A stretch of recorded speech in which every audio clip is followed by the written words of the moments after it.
E estamos de volta com Jujutsu Kaisen.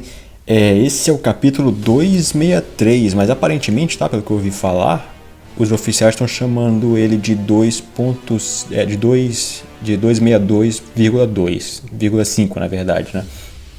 É como se fosse a segunda parte do capítulo anterior. Acho meio estranho, porque ia ficar com mais páginas, né? Ia ser tipo um super capítulo. Então tem que esperar o oficial sair no domingo para ver como é que eles vão chamar, se é 263 ou se é 262 parte 2, né? Mas vamos aos spoilers. Eu notei, porque normalmente eu uso a tradução do Miyamura, né, do japonês pro inglês, e eu traduzo pro português, ou a tradução do Duck, que era o cara mais antigo. Mas um dos youtubers que eu tava acompanhando, ele usou uma tradução diferente. E a da casa não saiu ainda, né, aqui em português. Em inglês, esse cara, ele usou uma tradução diferente que tinha a ver com a Rika, mas nas duas que eu vi não citaram a Rika tanto assim, então eu não sei, vou esperar essa parte no oficial. Mas vamos lá. A página 1 é a Rika chorando abraçada no corpo do Yuta, né? A testa não parece que tá costurada não, tá? Parece só encaixar o coco. Será que tá com o cérebro do Gojo? O corpo dele? Será que não sei, né? A página 2, o Yuta não consegue usar nenhuma outra técnica além do limitado, né? O Yuta percebe que desde que o Sukuna perdeu o braço esquerdo, ele não usou o corte corta o mundo, né? É porque precisa fazer o Ematen com as duas mãos, né? Com as duas mãos, tá? Então, sem o resto das mãos, sem corte corta o mundo. O Yuta pensa que o Sukuna não tem outro meio além de amplificação de domínio para lidar com o infinito. Espera ele puxar uma Horaga de volta. Ou alguma outra coisa, né? É nessa parte aqui, galera. Nesse outro, eu não sei se é a interpretação dele. É o Manganice, alguma coisa assim é o nome dele, né? Eu não sei se é a interpretação dele, mas pelo que ele disse, o corpo do Gojo não está sendo assombrado pela Rika, e só ganha as técnicas extras quem está sendo assombrado pela Rika. Então, como a Rika não foi junto com o corpo do Gojo, talvez ela nem consiga, né, notar a diferença, porque os 6 olhos não conseguiram notar a diferença do corpo que o Kenjaku estava no corpo do Geto, né? Foi só a intuição mesmo, que aquele era uma outra pessoa, né? Mas o 6 olhos passou o scanner e ele não viu diferença nenhuma.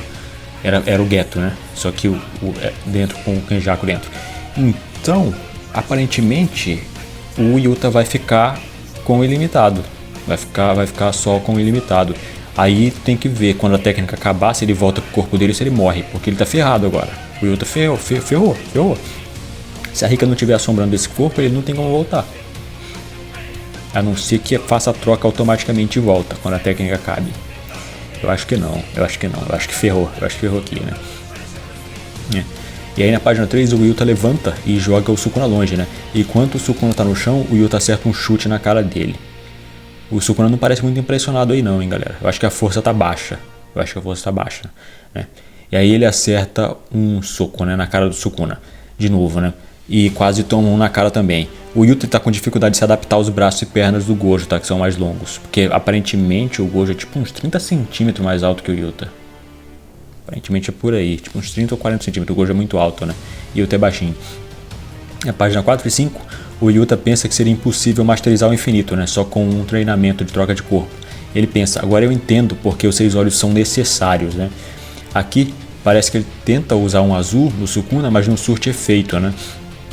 Tipo quando o Gojo tentava usar o vermelho e falhava quando ele era moleque, lá no inventário, na saga do inventário, que ele tenta usar o vermelho antes de masterizar a energia positiva, e aí quase sai e falha, né? tipo daquele jeito, né? Na página 6, o Yuta lembra do Gojo falando, tá ok, eu sou o mais forte, né?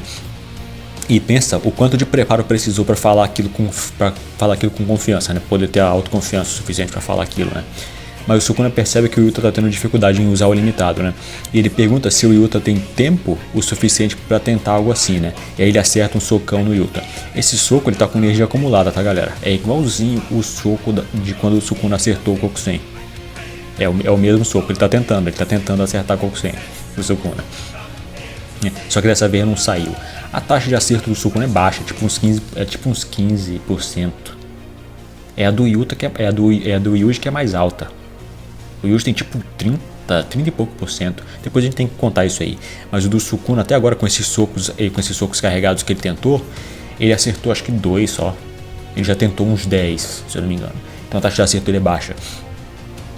Na página 7, o Sukuna está lembrando que o Kenjaku explicou para ele sobre a técnica do Yuta, né? Ele acha que a condição para copiar é consumir parte do corpo do alvo, né? Mas o Sukuna se questiona se o Yuta pode usar técnicas que ele copiou antes, né? Porque ele só está usando o ilimitado agora.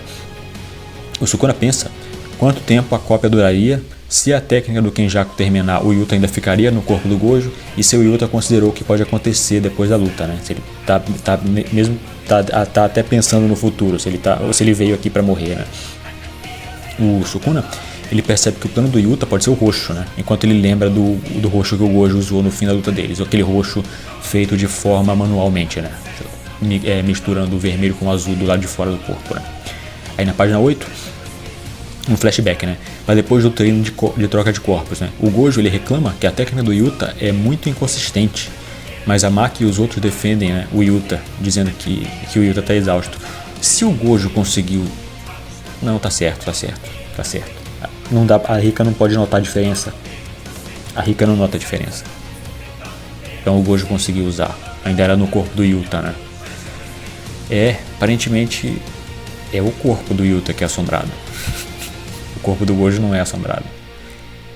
Então, e aí? E a Rika não tem como ver a diferença. Então ferrou com o Yuta. Aí de volta no presente, né?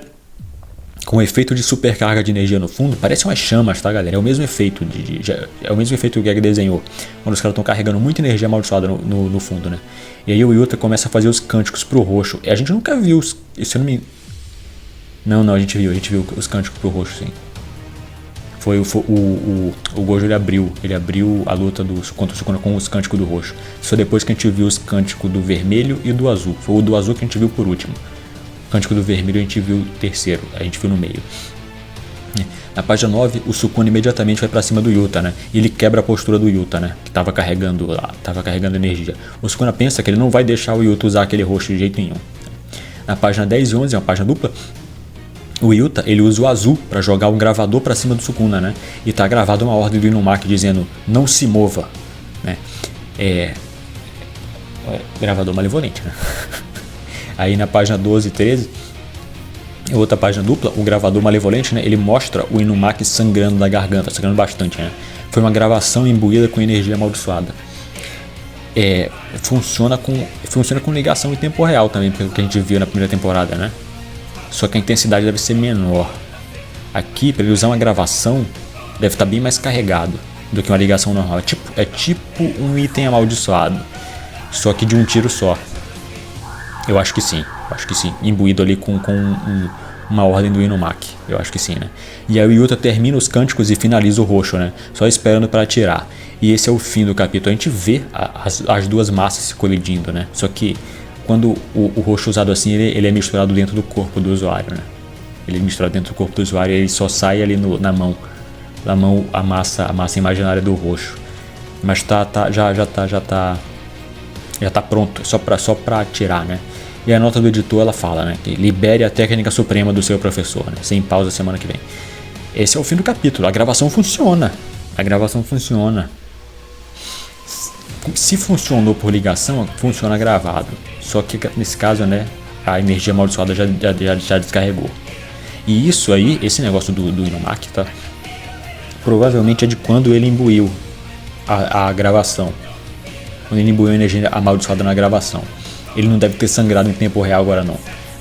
Ele só sangraria em tempo real se fosse uma ligação normal. Mas como é uma gravação, ele sangrou quando ele fez. Isso aqui, ó, o Miyamura ele até citou, foi no capítulo 222, quando a galera estava se preparando pro um mês de treino e tudo mais, para enfrentar o Sukuna.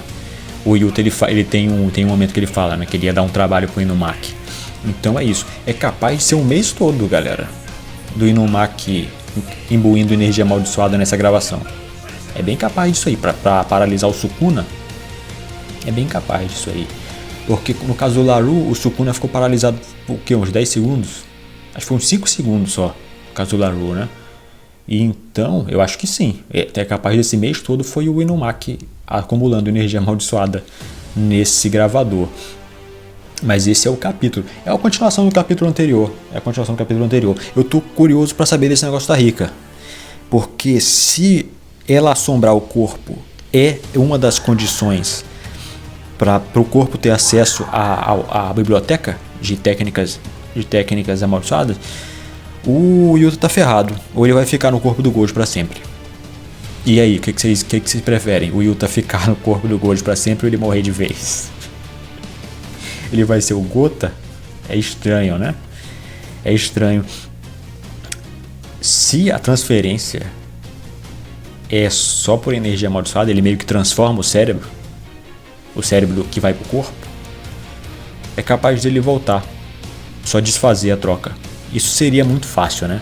Eu não acho que o Geg teria coragem de fazer um negócio tão fácil assim. Ele tá aí pra tragédia de qualquer jeito. Mas é isso. Esse é o capítulo. São 2h33 da manhã agora. Então tenha uma excelente quinta-feira e até mais, galera. Tchau, tchau.